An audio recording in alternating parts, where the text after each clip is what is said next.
This episode is brought to you by a phenomenal realtor, Peace Win from Engel and Volker's Real Estate. Welcome to the first episode of season 4. I wanted to name this episode after our guest's recently released novel, The Half of It, because before interviewing her, bringing her on this show, I was researching and listening to her other podcast interviews and articles written about her, and then it struck me. You all probably don't know the half of it.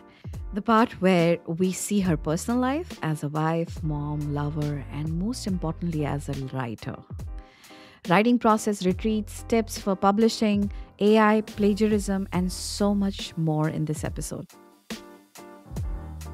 This is Women of Wayland podcast, where we celebrate women and their incredible journeys from our small neighborhood, Wayland, in Massachusetts. This is your host, Yamini, and I am super excited to introduce you to our first guest of the season. Let me take a long breath because I'm sure I'm going to miss out on some of her incredible work.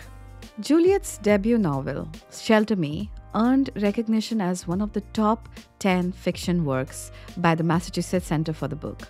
It also made it to the Indie Next list and Target's Bookmarked Club in 2009, while being featured in Good Housekeeping. Her book, Deep Down True, was shortlisted for the 2011 Women's Fiction Award. The Shortest Way Home was named among the top 5 best books of 2012. Women's Fiction by Library Journal. The Tumbling Turner Sisters became a USA Today bestseller and Costco Penny's Book Club pick in January 2017. Subsequent works, including City of Flickering Light in 2019, Catch Us When We Fall in 2021, and The Half of It in 2023, continued to showcase her literary prowess. Juliette's novel has been translated into various languages, including Polish, German, Portuguese, Hungarian, Italian, Turkish, and Slovak. Hello and welcome to the show, Juliette. This is such an honor and pleasure to have you here. Of all the places you could be the bestseller author from, write these books, raise a family, why Wayland? Well, first, I want to say how happy and honored I am to be here and for you to want to interview me. You have such an interesting story yourself, so I'm thrilled to be here chatting with you. And in terms of Wayland, I just love Wayland. I grew up in Lexington. My husband grew up in Needham. Wayland was sort of in between. We both eventually decided that it was best to sort of pick a new town to be in. Wayland was kind of in our price range. And this was which year? This was 1992. Wow. So we've been here 31 years and, great schools, beautiful town, just felt like just a very, not sort of a designer suburb, not like a high powered, something where we felt like we could just really feel at home. Yeah, like a village, like a close-knit community. Yes. Yeah, we like how small it is. I like bumping into people that I know. My neighborhood is very neighborhoody. And, you take a walk around, you're going to see somebody you know. And I think that community is so, so, so important. Right. I like being a part of ours. Okay, before I delve into Wayland being your inspiration for writing, which I hope I assume that it was. Yes, it is, yeah. I'm going to take you back to how you met your husband, Tom. And for the audience, I just want to let them know that Tom Fay is one of the select board members. Yes. A very big community person. Yeah. A very big breakfast person that I've just recently came to know. Is. How did you meet Tom? So I tell this story sometimes in connection with my latest book, The Half of It, which is a story about sort of, a domino effect of how things can happen. One small little decision can make a big difference. So I was living with my sister. I think I was 25. My sister and I were living together. I knew about a party at a bar that I wanted to go to that I knew some people would be there from where I went, we went to school and that kind of thing. And so I said, I'm going to this party. Do you want to go? And she said, no. And I said, all right, well, I'm going to go by myself. And she said, well, I'll go. But I know you, and you're going to want to talk to everybody, and I'm going to be by myself, and you can't leave me. You can't, I'm the extrovert. She's a bit of an introvert. So I said, I won't. That's the deal. Yes. So I was like, okay, the deal is I cannot leave her, which I get. So I said, I won't leave you. We go to this party, And there's a bunch of people there that I knew, and she knew people too. And then by the end, we were dancing. By the end of the night, we're dancing with these two guys, Matt and Paul. And these were guys that I knew, not well, but I knew them from college. And so I could tell Paul kind of had his eye on my sister. And at the end of the night, he said to me, you should invite me over for dinner, knowing that we lived together. And I said, okay, you're invited. And he said, well, you should invite Matt too. And I said, great, Matt, want to come over for dinner? He was like, yeah. So we set up this dinner, and I was talking to Matt about how I was really having a hard time. I had just moved back to Boston. I was having a hard time sort of finding a religious community, a church that I felt really good about. And he said, well, actually, I think that's a big problem in Boston. And I'm trying to get together a group of people, young adults, to sort of do some programming and events and that kind of thing for, and I said, great. And he said, do you want to come to this first meeting we're going to have? I said, absolutely. So I go to this meeting. Everybody's sort of casually dressed, except for this one guy who's got a suit on, and he's got red suspenders and his attaché case next to him. And that was Tom Fay. And I thought it was so interesting because he is so much who he is. Everybody was going around and talking about, their feelings and all this stuff. And Tom's like the man with the plan. Well, here's what I think we should do. And I remember thinking to myself, strangely, nice Irish Catholic lawyer. He'll make somebody a good husband someday. Wow. Didn't think it was going to be me. Never that thought popped into my head, which I've always thought is kind of strange. And then he, was chatting with me, and eventually we started dating. How nice. Yeah. And I because I've, it's like whenever I've seen Tom, I've never seen him in his, even in on the suit. Street. Right, I've yes. seen him in a suit. Mm-hmm. I don't know if he goes jogging in a suit, but he's that man. He is that guy. He's and the funny thing about that story is, if my sister had decided not to come to that party, if she had stuck with her original decision, right, would I have, would Matt have come over for dinner? Would he have invited me to this group? Would I have met Tom? Would I be with Tom now? Like, I don't know. Yeah. Oh my God. Yes. So, yeah. Destiny. Yeah. I'm grateful. That was a lovely story. And you have 4 kids. I do. And I know that we were chatting up before, and you told me about being the empty nester now. Yes.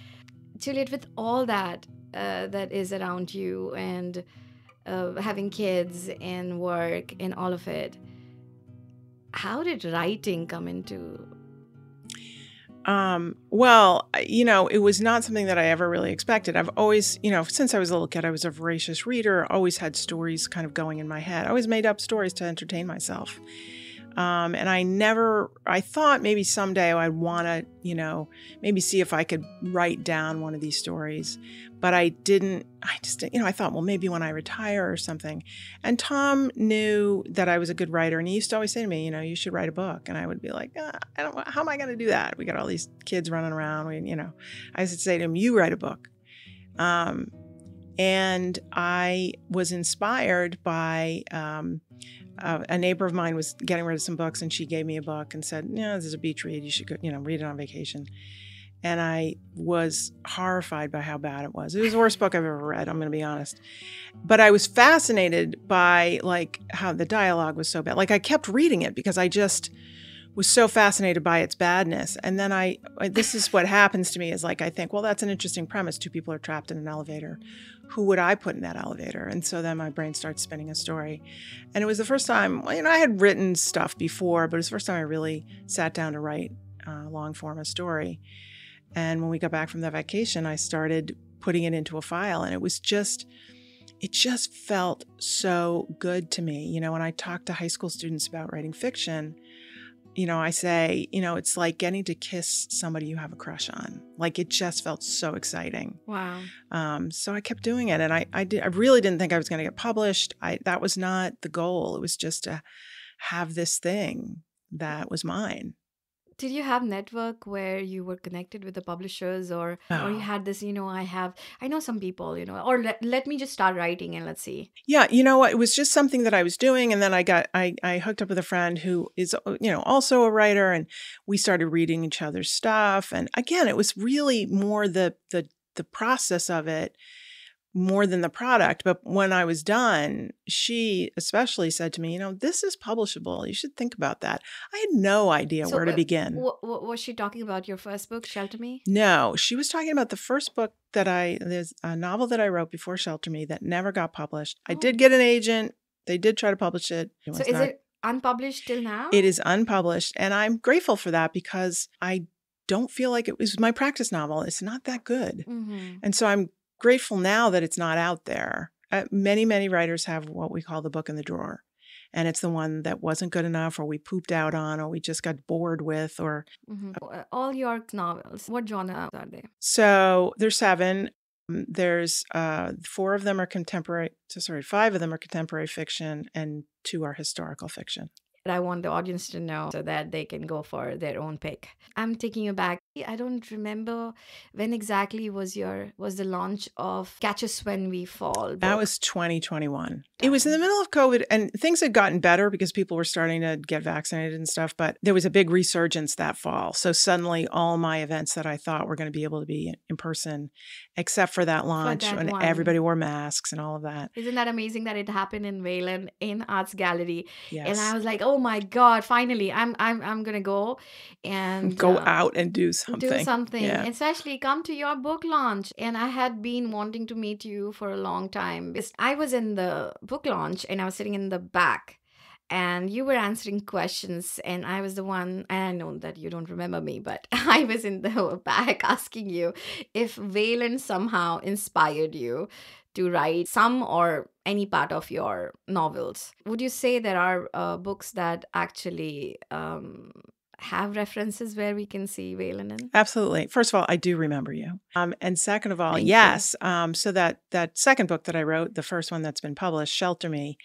I didn't know if I would ever get published. And it was really more something to sort of entertain myself that I decided that I would set this story in a town that was very much ripped off from our beloved Wayland. And I didn't want to call it Wayland because I wanted to be able to change things. One of the characters owns a bake shop that we don't, a coffee shop that we don't have here in town. Oh, that would be such a tempting thought. It would be wonderful. So I wanted sort of some freedom to play with it, but then I also, I took places that people in Wayland would recognize, and I sort of, changed the names a little bit. But people from here certainly know what I'm talking about when I say, the Dudley Palace instead of the Dudley Chateau. Yeah. So. Okay. Juliette, you were launching a book and you were talking about something that was already in writing. I have never seen a fast writer like you. In the audience, there would be listeners who would be like, yes, I know people who, write book after book. But 2021, you were launching Catch Us Before We Fall. Then comes 2023, and here we are with the half of it. Right. And you are already on to your third book. Yes. I have to ask you, how? What are you doing? Well, give or take, I've got a book coming out about every 2 years. So is that planned? No, it's not really planned. It's sort of the way it works out. It takes me about a year to get what I feel is a very solid first draft for a book. And then I'm going to send it to my writing group, and they're going to have things they think I should change, and my agent. And then how many people are there in the writing group? 4 other authors. Wow. And they're awesome. They're amazing. They're so smart, and they write differently from me, but they just bring in these great perspectives, and they really understand craft, and they give great, and and they're honest. They'll say, well, this is the part where I got a little bored, or this really doesn't make sense, or why would she decide to do that? But they do it in a kind way. So I'm very grateful that I have. You need constructive feedback. You really do. I just think my books are always so much better after they have a look at them and that kind of thing. So I go back and I revise. My agent will have ideas. I also have a couple of, what I call civilian readers, of which Tom is one, who will read the book. They're not craft people, they're not authors. They just are readers who can have, I want to hear what that reader response is. So I have a couple of people that I sort of trust with that. And then, it's going to go to an editor, and she's going to have thoughts. So the writing process is about 2 years with all the writing and revising. And then the publishing, it takes about 1.5 years, 2 years for the publisher to get it where they want it, and to, the cover and it seems, I still to this day can't really describe to you why it takes them so long. And it's very frustrating because I've already written another book, so it's sort of, you want it out there, but that's traditional publishing. That's what it takes. Do you take writing retreats, or do you write all your books here? So I used to do a lot more writing retreats because the kids were little, and it was like the only way I could get like a solid, chunk of time away. And Tom was great. I would be like, I got to go check into a hotel somewhere. And he'd be like, okay, and I always joke that I would have to call the pizza places in town and say, like, stock up because I'm leaving and the Fays are going to need pizza.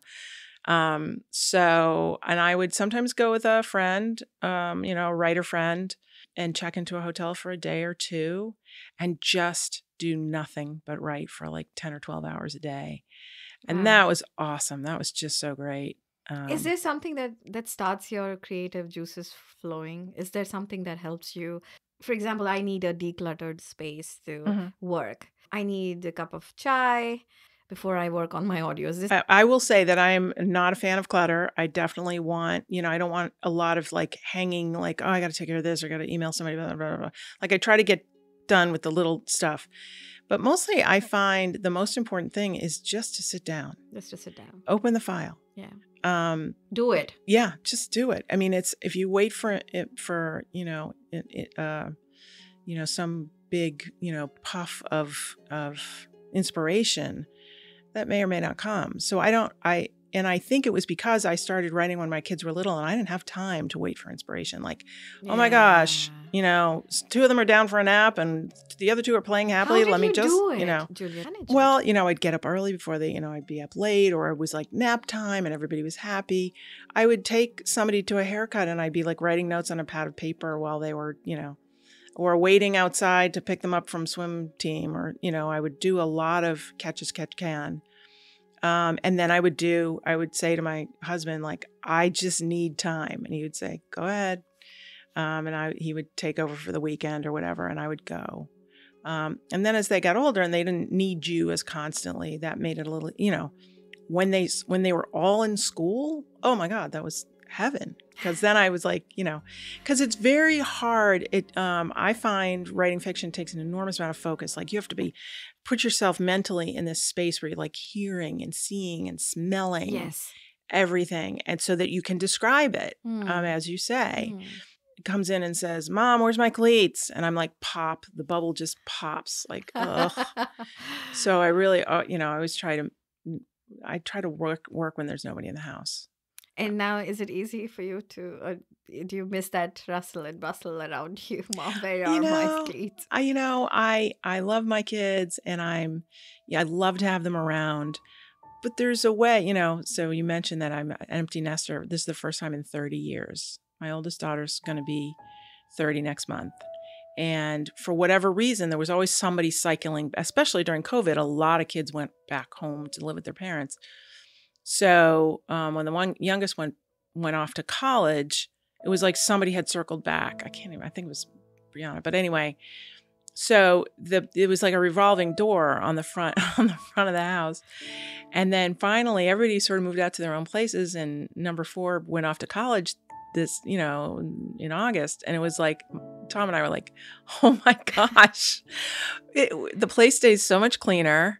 We really had to learn how to buy less groceries. Like we'd do a grocery shop and you're like, we can't eat all this food, So I like having the time and the quiet and the nobody, pestering me for things. I did it for 30 years. I was happy to do it for 30 years. Now I'm okay not doing it. You have all these degrees, Juliette. And I'm like, they're not connected with writing. No.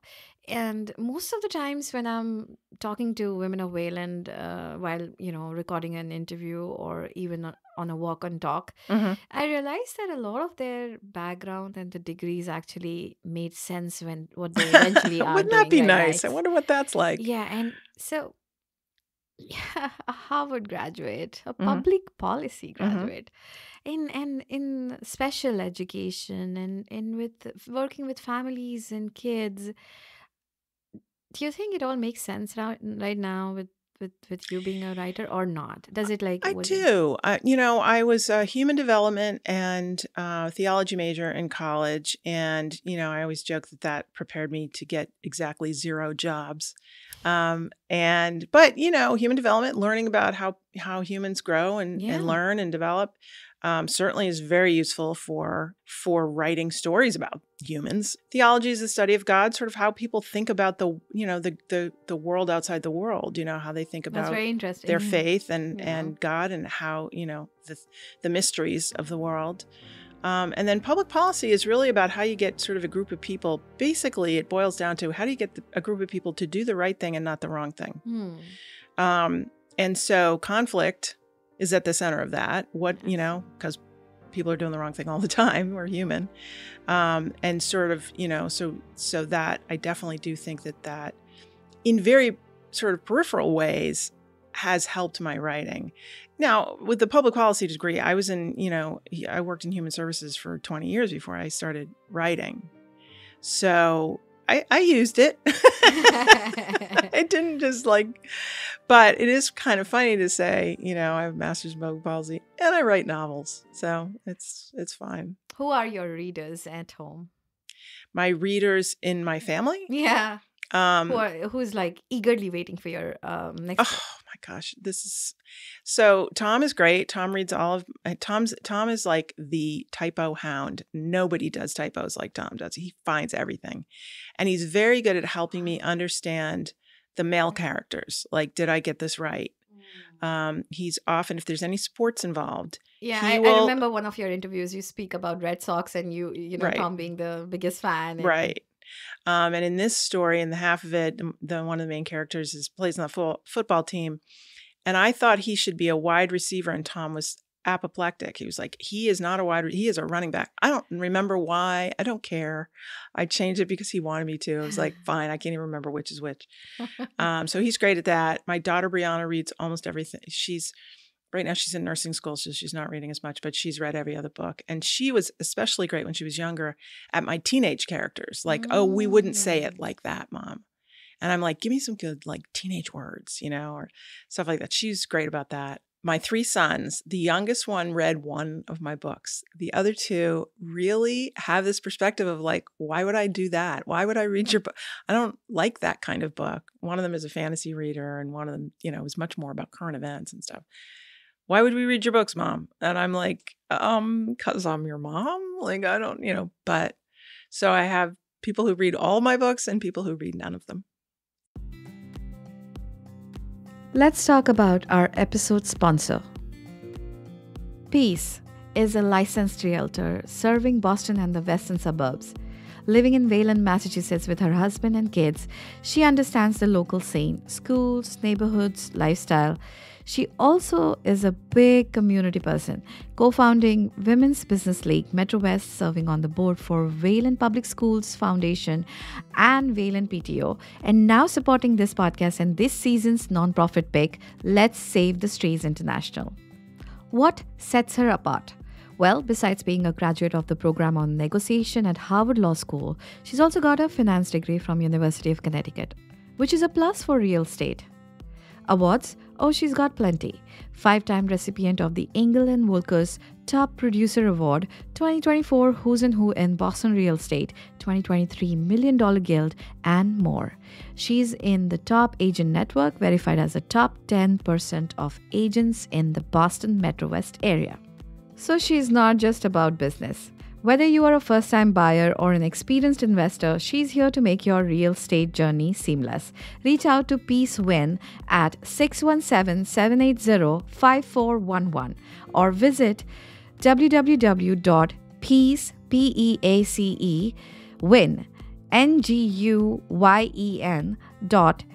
www.peacepeaceWin.evrealestate.com.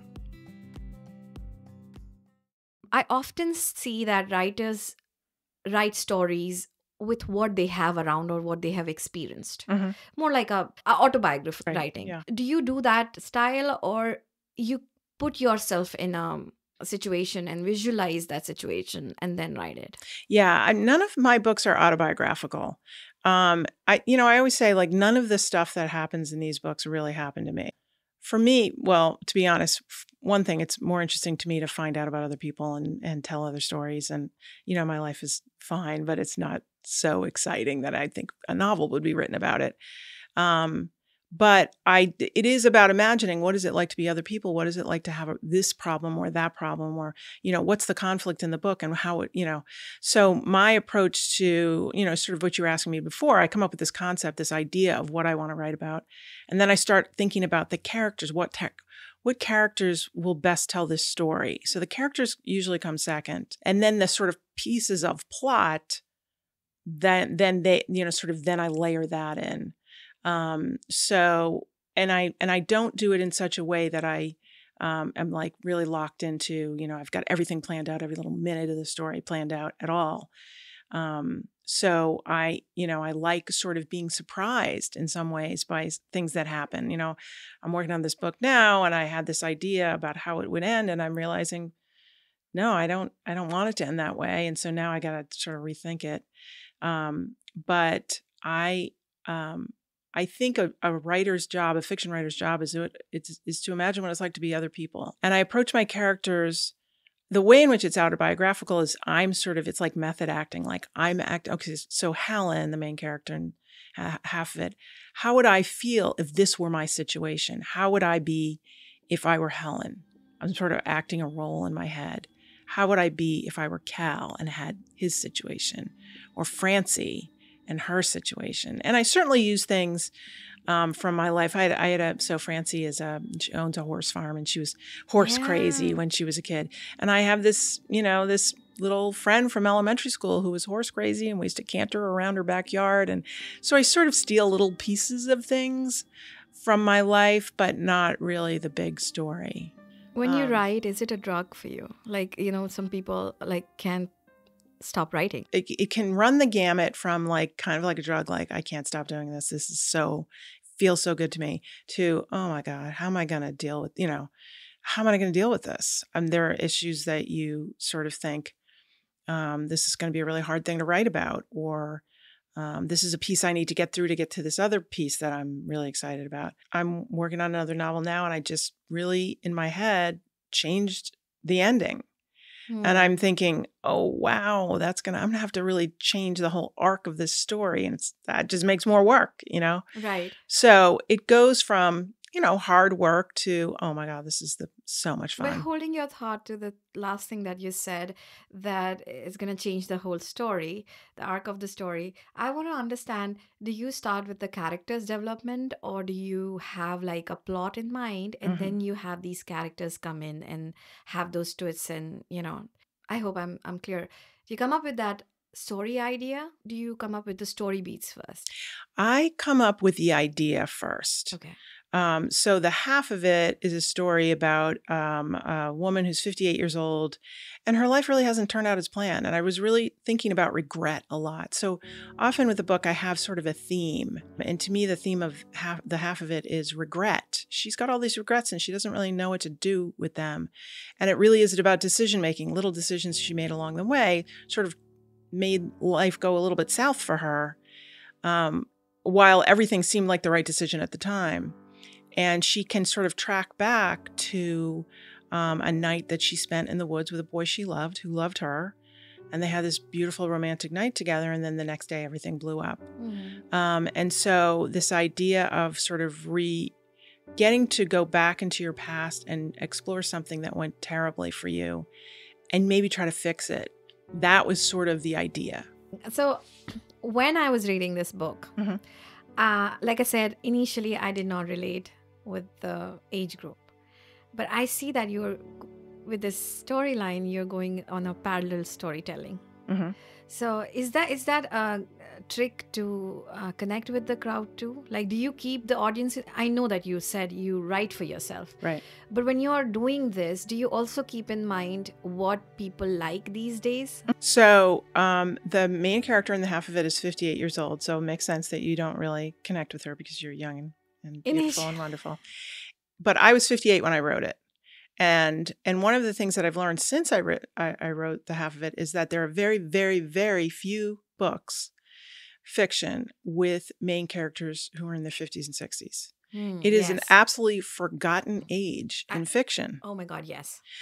So I can't tell you, I mean, wasn't your experience, but I can't tell you how many readers have said to me, I have never read a book. And I am in that demographic. And I love reading about somebody my own age who's not, a granny sitting on a rocking chair knitting, who's, she's active, she's working, takes a 3-mile run every day, because so many of us are. I feel like the world of fiction does not describe us particularly well. So, and I did put her to be 58 because I was 58 and I knew. So you're talking about the parallel story. So the story seesaws back and forth between current day and her high school years and what led up to this sort of big disaster that happened. And I wanted Helen to be 58 because I wanted to go back and visit. If I was going to visit teen years, I wanted them to be mine. And the music I remember and the way that we dressed and the things that we said and the movies. And so again, there's me just pleasing myself, Yeah. And in doing that, you're actually bringing the relatability factors with so many different demographics. So that I totally get it. But do you go back to your books and you think about the ending and you think to yourself, now, today, I could have written this differently? Yeah. Is there already, what is that, writer's regret? Yeah, writer's regret. Yeah. It's, some writers say they will never reread their old books because they would see things that they would want to change. And there have been times when I've seen, or I think back and I go, oh, I missed an opportunity to make a connection to this, or, there's always, but if you keep a book until it's perfect, first of all, it's never perfect. And second of all, it would never get published. So I feel like so much of publishing is about luck. Yes. And there are so many good books out there that didn't see the light of day. Yeah. And so many bad books that get published. I mean, I shouldn't say bad books, but books that you're like, really? So made it through all the incredible gauntlet that any author and book have to run in order to finally get to publication.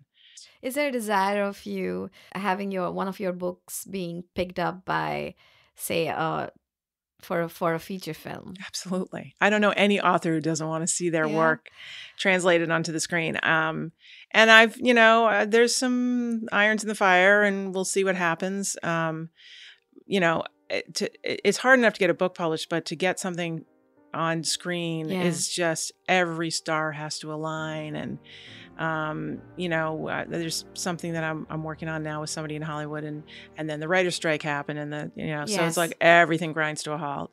So we'll see. But yes, absolutely, I would love that. I would love to see that too. But if there was one book that you would choose to send it for selection, what would that be? That's very hard. But I think in terms of that sort of cinematic drama and that kind of thing, I think the historical fiction ones would be probably the ones that would be of most interest. City of Flickering Light is about early Hollywood. That was a crazy time. It was so fun learning about that. What these people, and the fact that it was speaking of Women of Wayland, the women of Hollywood they were running Hollywood because it wasn't really making that much money. Men weren't that interested in the movies early on. And so there were women directors and there were women producers and writers, and, women were running things. That was, to me, what was so enticing about telling that story. I love that when I was researching that, your characters are such empowered women. Yeah. And then, it just draws you to read it. I'm taking you, because you spoke about writers' strike, and we all know about it. It's been in the news, and I don't know where it's going right now, but I got to know their wages and what's happening to the world right now. It's terrible. Yeah. As a writer, I'm taking you to the current trends of AI tools, ChatGPT, and plagiarism. Has it affected your work in any way? And Are you apprehensive of these tools or intrigued by them in future? Well, that has affected me already. I don't know if you've read in the news, but Wow. there are 5 AI companies who took pirated versions of 192,000 books. My They didn't goodness. even pay for them. They took pirated versions, which is really adding insult to injury. And they fed them into their machines to teach their AI programs how to write novels. So you don't, Wow. and 3 of those books are my books. My goodness. Yeah. So without my consent or even paying me, they took, my work so that they can teach a computer how to do it and not me. What is And being done for that, though? well, Do you know? there's a lawsuit, but the cat's kind of out of the bag Yeah. in some ways. And it's very frustrating. Must It's be. sort of terrifying. I totally realize that there's important uses for AI. I get that. But and there will be novels that will be written by AI and no one will, I like to think that a novel that isn't a cookie cutter, that isn't, sort of like that's a little different, would not be a book that AI could write. And I like to think that mine are a little different. That being said, I don't know what's going to happen in the future. But did it intrigue you in some way as a writer assistant? Do you see that happening where AI can actually be helpful for writers to? I do. I don't want to use it. I don't feel like I want something that's going to kind of put words in my mouth a little bit. I think it's intriguing, and I get, that there are lots of things that people don't really need to. One of my kids had to write a resignation letter from where he was working. And he said, "Mom, can you take a look at this letter?" And I looked at it and it was way, way better than he usually, and it was kind of flowery and it was saying things that I was like, about how much he enjoyed the team. I was like, "You weren't really on a team." And so I was like, I was like, "Oh my gosh." I said, "Did AI write this?" And he was like, "Yeah, you got me." And I was like, "Okay, but it doesn't represent your experience. Yes. You have." So Yes. a resignation letter, it's like, that's not hurting anybody. But, No. Yeah. and there's certainly ways in which it can be, incredibly useful in medicine and all kinds of Yeah. stuff like that. AI in terms of the arts, I don't like it. I really don't. Yeah. Because I think what happens in a book, and one of the things that's the most meaningful to me about writing is when a reader reaches out to me and says, "This was meaningful to me. This moved me. This made me," I can't tell you how often I've had people write to me and say, "This made me feel less alone. Yeah. I felt like I had a friend in these characters." And it's so interesting because these characters are fiction. They are not real. And yet when another person explains or describes something that's really, deep inside you, you feel that connection. True. A computer isn't going to do that. No. And they're not going to have anybody to reach out to and say, "Let's talk about this thing that you wrote." I respond to every email I get, and people sometimes are like, "Do you have an assistant?" No, you took the time to reach out to me about something I created. I'm going to respond to you. That's so sweet. Yes. That connection is going to be lost. Which brings me to this question of your next book.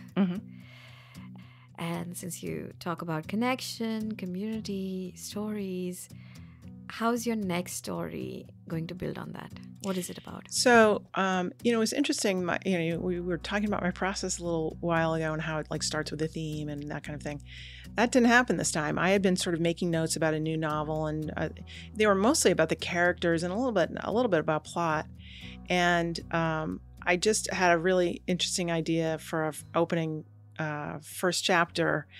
And I thought, I'm just going to write it. I don't even know what I'm doing with this book yet, but let me just write it. So I started writing, and I wrote about 60 pages before I realized, oh, this is about loneliness. And that really sort of created the context for me to say, okay, let's craft this story around that idea. And it has 3 main characters, and they've all lost their person one way or another. And it's sort of how they find each other and create connection among, between each of them with the others to make them all feel less alone.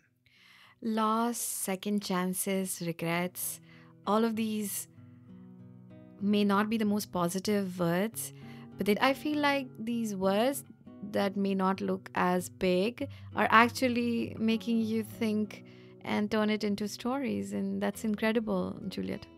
Well, thank you so much. I do feel the need to say that, so this is a book about loneliness, or, the half of it is about regret, or the Catch Us When We Fall is about alcoholism recovery, which are all kind of heavy subjects.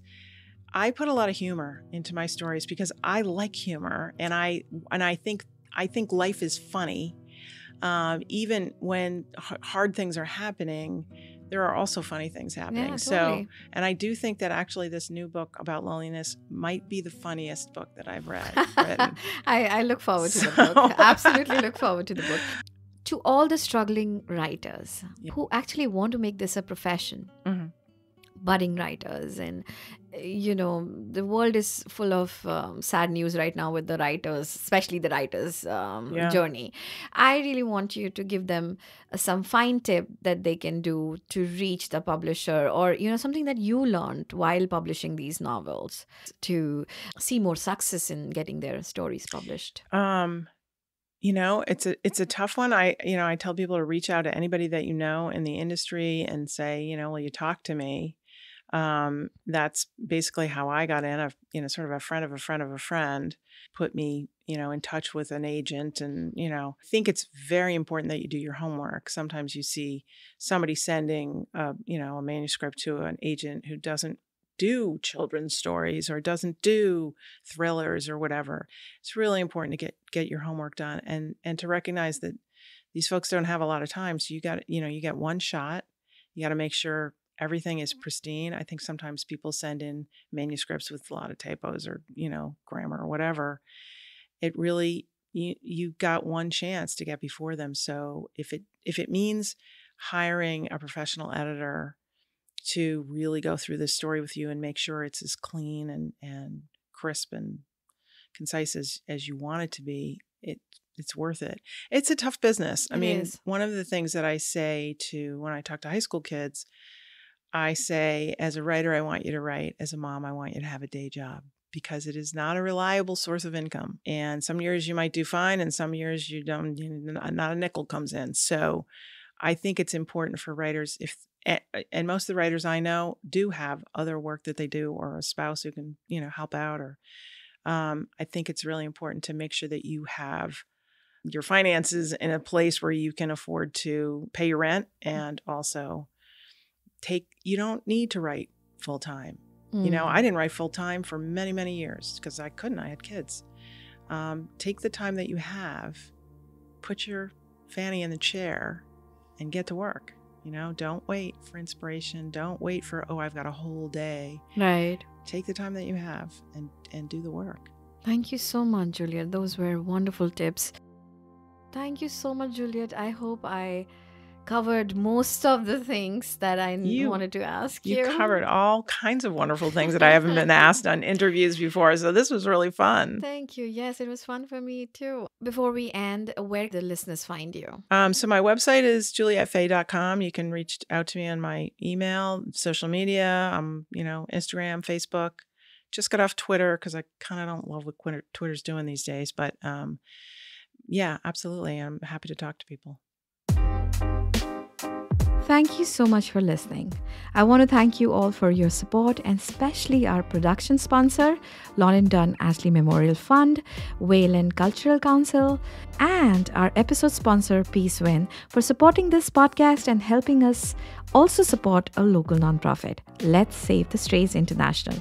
All the info will be on our episode show notes, so don't forget to hit that subscribe button because you don't want to miss these stories. This is Yamini, your host, and you were listening to Women of Wayland podcast.